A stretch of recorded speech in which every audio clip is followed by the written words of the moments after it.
Setting dalam kritik arsitektur merupakan suatu keadaan atau situasi di mana terdapat suatu tindakan dalam mengkritik, ya. Beberapa jenis kritisismnya yaitu self-criticism, authority criticism, expert criticism, peer criticism, and layman criticism, ya. Kesemuanya ini mengacu pada suatu situasi maupun peran yang diambil oleh seorang kritikus. Jenis yang pertama yaitu self-criticism, ya, di mana merupakan suatu bentuk tindakan dalam mengkritisi diri sendiri, ya.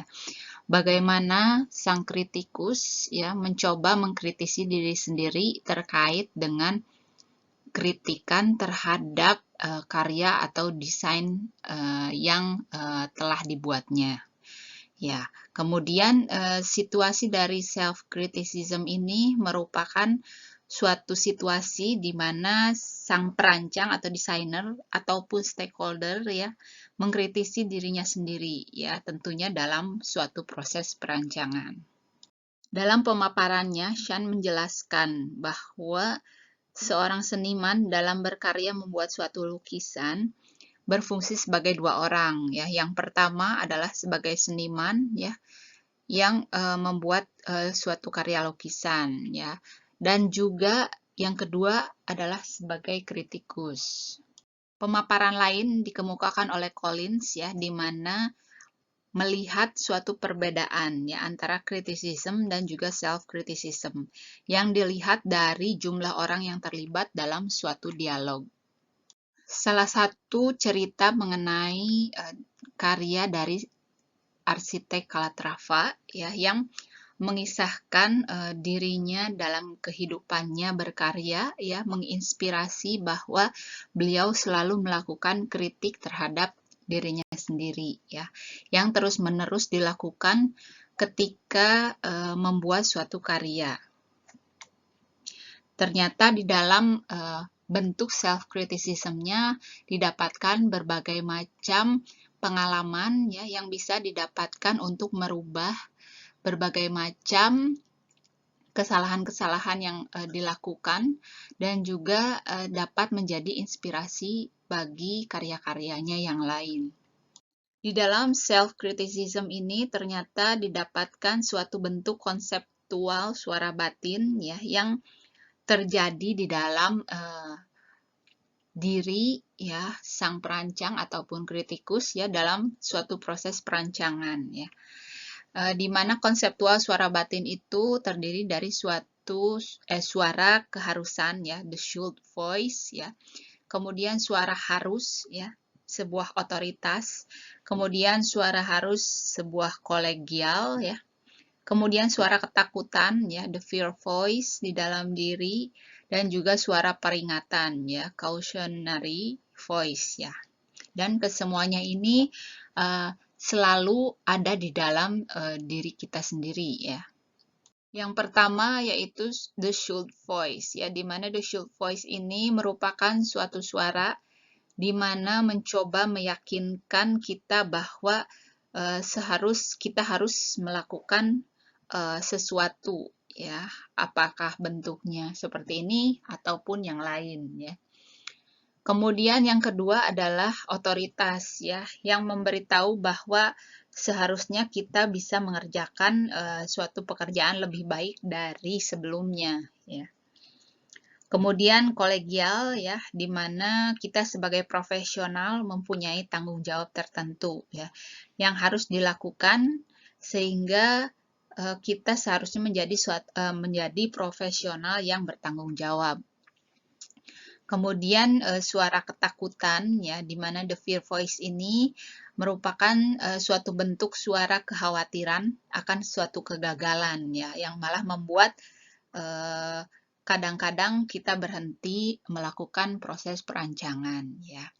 Kemudian suara peringatan, ya, the cautionary voice, ya, suara yang membantu mengingatkan diri ketika ada suatu tindakan salah, ya, ataupun apakah yang kita lakukan sudah benar, ya. Nah, kesemuanya ini tentunya akan terjadi di dalam proses kita merancang, ya.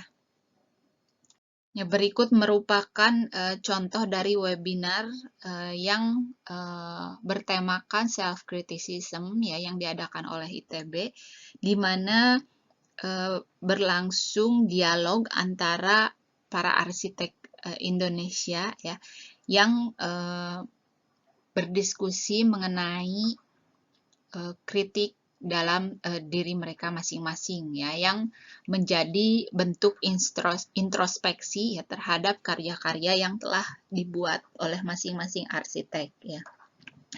Salah satunya adalah Andra Matin ya, yang mengungkapkan bahwa bentuk dari desain yang diimplementasikan ke dalam salah satu karyanya ternyata kurang optimal ya, dalam mengakomodasi rencana awal serta keinginan klien ya. Dari bentuk pemilihan material serta pemeliharaan bangunan sering menjadi suatu area yang luput dari perhatian ya.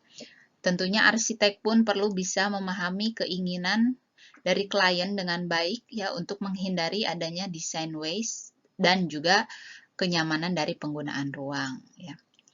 Kemudian dari arsitek lain yaitu Baskoro Tejo ya, yang mengungkapkan bahwa terdapat aspek-aspek yang dapat menjadi perhatian ya, seperti respon tidak terduga dari pengguna ya, kemudian multi interpretasi terhadap karya dan juga masalah dalam pemeliharaan bangunan ya, serta kenyamanan dan juga keamanan. Permasalahan utama yang beliau hadapi kebanyakan berasal dari perubahan perilaku pengguna ya, perilaku pengguna bangunannya. Dari penjelasan webinar tersebut didapat suatu kesimpulan ya, yang bisa kita simpulkan ya, bahwa desain arsitektur terkadang menjadi suatu tantangan tersendiri ya, karena apa yang dihadapi dalam desain cenderung berbeda dari internalized knowledge ya, yaitu kerangka berpikir atau ilmu yang diperoleh dari proses akademis. Nah, makanya fantasi, kreativitas, dan juga pola berpikir cepat diperlukan bersamaan dengan proses trial error ya, untuk menghasilkan suatu desain yang baik ya. Kemudian dalam mengkritisi karya arsitektur, tentunya estetika bukanlah hal yang seharusnya menjadi aspek yang paling dikritisi. Estetika sendiri merupakan suatu hal yang dapat dimaknai oleh masing-masing individu secara berbeda. Oleh karena itu, untuk membangun budaya kritik yang sehat, aspek-aspek teknis lain seperti operasional dan juga organisasi perlu menjadi suatu perhatian utama dalam suatu kritik arsitektur karena standarisasinya yang jelas. Nah, ini dapat menjadi perenungan ya, bahwa seperti apa proses mengkritisi diri sendiri ketika kalian merancang ya. Ambil contohnya adalah ketika kita merancang di dalam studio perancangan ya, pasti mendapat banyak sekali tantangan ya dalam membuat suatu proses perancangan ya, di mana tentunya dihadapkan dengan berbagai macam tantangan dari diri ataupun dari lingkungan sekitar. Selanjutnya adalah authority criticism ya, di mana merupakan bentuk kritik otoritarian ya, yang diberikan oleh seseorang yang mempunyai kekuasaan pada posisi sosial atau hierarki pekerjaan ya, seperti bos atau arsitek kepala atau di dalam lingkungan akademi yaitu dosen ya, di mana biasanya terjadi di dalam suatu studio perancangan ya, seperti halnya kita dalam berproses di dalam kuliah studio perancangan ya. Kritik otoritarian ini merupakan bagian dari kurikulum pendidikan arsitektur ya, yang biasa kita jalani ya, dimulai dari tahapan mendesain ya, menganalisis ya, serta sampai kepada presentasi akhir ya, di mana ini semua merupakan bagian dari kehidupan kita sebagai mahasiswa arsitektur ya. Tidak dipungkiri bahwa ini akan terus terjadi ya dalam kehidupan arsitektur ya, sampai ke dunia kerja sekalipun. Nah, kemudian yang jadi pertanyaan adalah apa basis dari kritikus otorian ya ketika mengkritisi ya.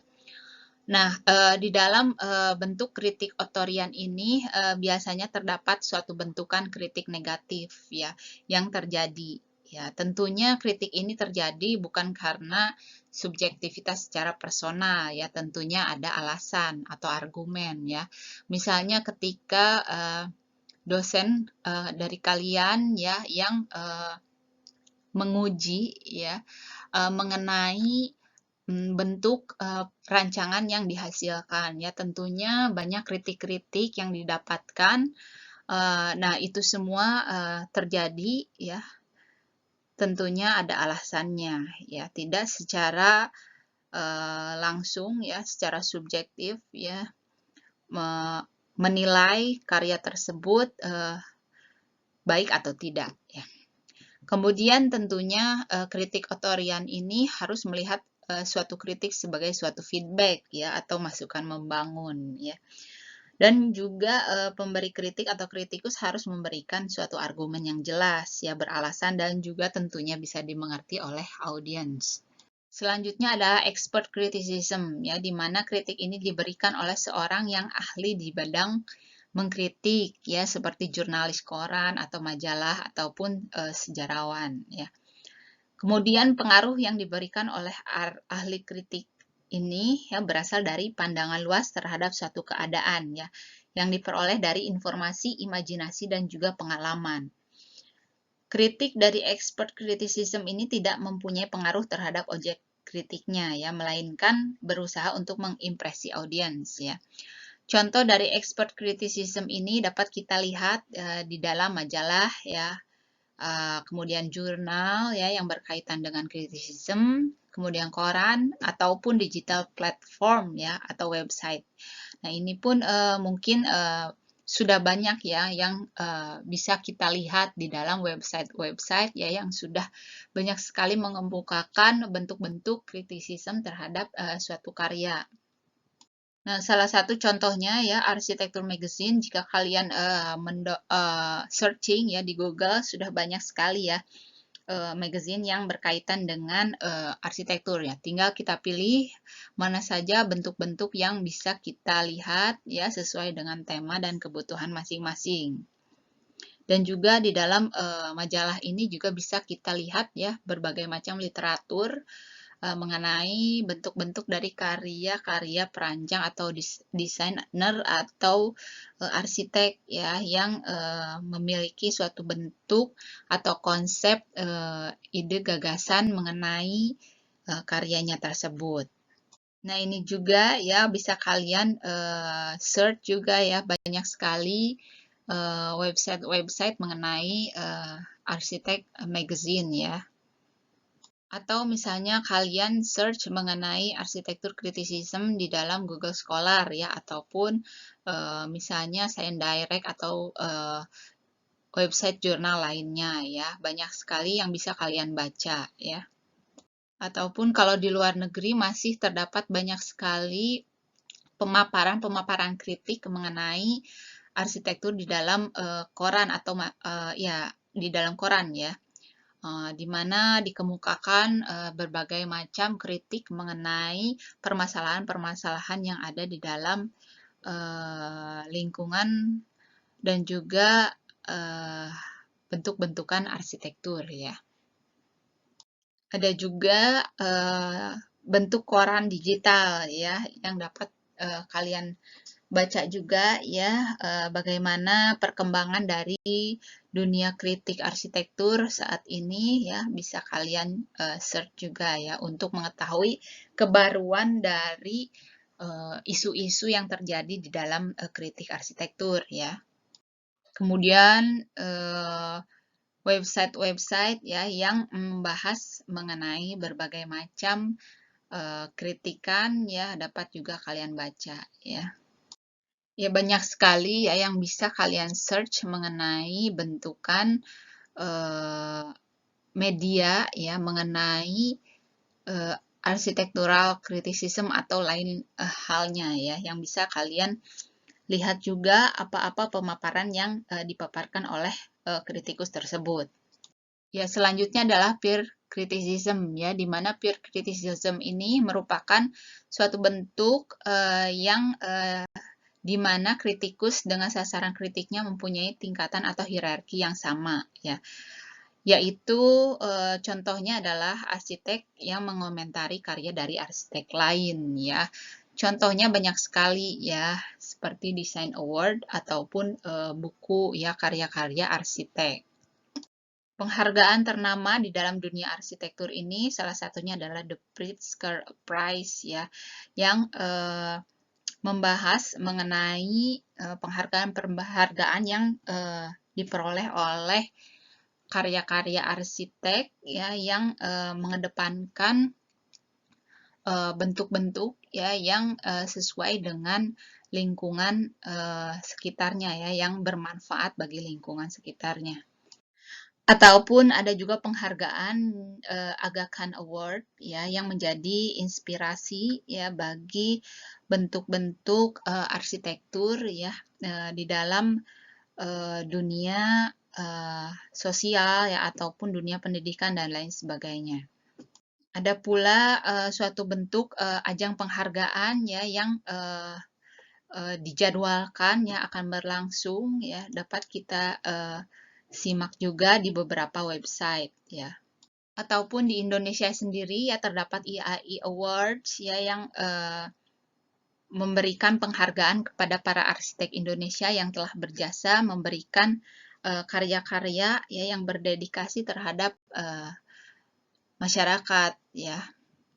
Kemudian yang terakhir adalah layman criticism ya yang diberikan oleh seseorang yang berlatar belakang bukan desainer atau kritikus ya, yang secara umum adalah awam ya. Jadi bukan berlatar belakang perancang atau bergerak di dalam dunia desain atau arsitektur ya. Di dalam layman criticism ini terdapat 4 kategori respon dari suatu kritik ya yang diutarakan oleh masyarakat umum ya atau awam, yaitu attitude towards the environment, kemudian adaptive behavior ya, kemudian intentional modification dan intentional modification. Yang pertama adalah attitude towards the environment, yaitu merupakan suatu bentuk kritik layman ya yang merupakan bentuk survei atau wawancara dan juga simulasi ya terhadap pengguna bangunan ya untuk mengetahui respon mereka terhadap bangunan. Nah, contoh-contohnya adalah melalui suatu surat pembaca ya kepada suatu editor majalah atau koran, atau juga mungkin suatu surat pembaca di dalam website ya, ataupun Twitter ya atau Instagram atau Facebook dan lain sebagainya ya, yang mengungkapkan pikiran-pikiran umum yang dikemukakan oleh awam ya terhadap bentukan-bentukan arsitektur. Yang kedua ini adalah adaptive behavior ya, yaitu ketepatan yang tercipta dari suatu desain fisik dan juga kebutuhan pengguna ya.